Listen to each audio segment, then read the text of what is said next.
اگر یہ بستی جیسوں والے تقوی اختیار کرتے تو ہم ان کے لیے آسمان سے رزق کے دروازوں کو کھول دیتے.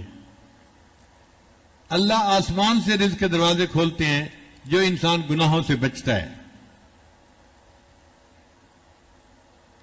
اللہ رب العزت قرآن مجید میں فرماتے ہیں وَمَن يَتَّقِ اللَّهَ، اور جو اللہ سے ڈرنے والا بندہ ہو يَجْعَل لَّهُ مَخْرَجًا، اللہ تعالیٰ اس کے لیے مخرج بنا دیتا ہے. وَيَرْزُقْهُ مِنْ حَيْثُ لَا يَحْتَسِبُ، اور ایسی طرف سے رزق دیتا ہے جس کا اس کو گمان ہی نہیں ہوتا. ہم بھی اگر تقوی اختیار کریں گے تو اللہ رب العزت ہمارے لیے رزق میں آسانیاں فرما دیں گے. پھر پانچواں دروازہ ہے کثرت عبادت. پانچواں دروازہ کون سا ہے؟ کثرت عبادت، ٹکا کے کرنا، نفل پڑھنا، نمازیں پڑھنا، تلاوت کرنا، خوب جی بھر کے عبادت کرنا. اس سے بھی رزق دروازے کھل جاتے ہیں. حدیث مبارک ہے ابن آدم تفرغ لعبادتی، اے ابن آدم میری عبادت کے لیے اپنے آپ کو فارغ کر لے. املأ صدرک غنن، میں تیرے سینے کو غنا سے بھر دوں گا. واسد فقرک، اور تمہاری تنگ دستی کو میں بند کر دوں گا. یعنی عبادت کرنے سے اللہ تنگ دستی کو بند کر دیتے ہیں اور سینے کو غنا سے بھر دیتے ہیں.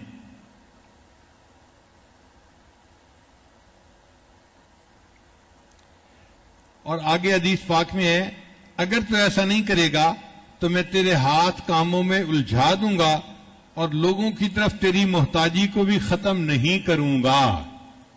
یہ ہماری زندگی کا حال ہے کہ کام میں ہاتھ بھی الجھے ہوئے ہوتے ہیں. ہر وقت کام، ایک ختم نہیں ہوتا دوسرا اوپر سے، دوسرا ختم نہیں ہوتا تیسرا اوپر سے. دفتر میں کام کرتے کرتے گھر آتے ہیں، گھر میں بھی فون آنے شروع ہو جاتے ہیں، رات کو بھی فون آتے ہیں. تو ہاتھ کام میں الجھے ہوئے ہوتے ہیں اور لوگوں کی طرف ہر وقت کی محتاجی ہوتی ہے. یہ ترمذی شریف کی روایت ہے. تو کثرت عبادت کا پانچواں طریقہ نہیں، رزق کی فراخی کا پانچواں طریقہ کثرت عبادت ہے، عبادت کی کثرت کرنا. اور آج ہماری عادت ہوتی ہے کہ باقی نماز تو چلو پڑھ لی، نفل چھوڑ دیتے ہیں. عشاء کی نماز 9 رکعت، 4 رکعت فرض، 2 رکعت سنت اور 3 رکعت وتر، چل 9 رکعت پڑھ کے فارغ ہو گئے.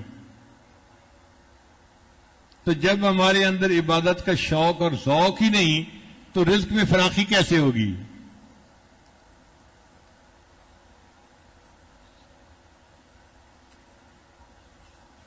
جو گھوڑے مقابلہ جیتتے ہیں نا، دوڑوں میں فرسٹ آتے ہیں، تو ان کو گھوڑے ٹانگے کے اندر نہیں استعمال کیا جاتا. آپ نے کبھی دیکھا ہے کوئی چیمپئن گھوڑا کسی تانگے میں استعمال ہو رہا ہو؟ تانگے میں تو استعمال ہوتے ہیں وہ گھوڑے جو کسی کام کے نہیں ہوتے، 20-25 ہزار روپے کے مل جاتے ہیں.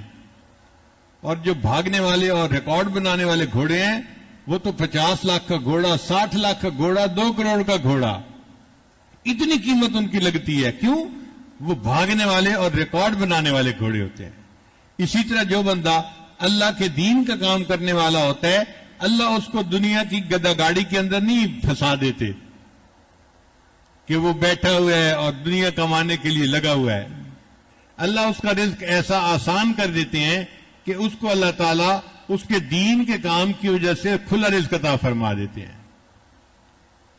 اب یہ دنیا دار لوگ پریشان ہوتے ہیں کہ ظاہر کرتے بھی کچھ نہیں اور ہے بھی ان کے پاس سب کچھ.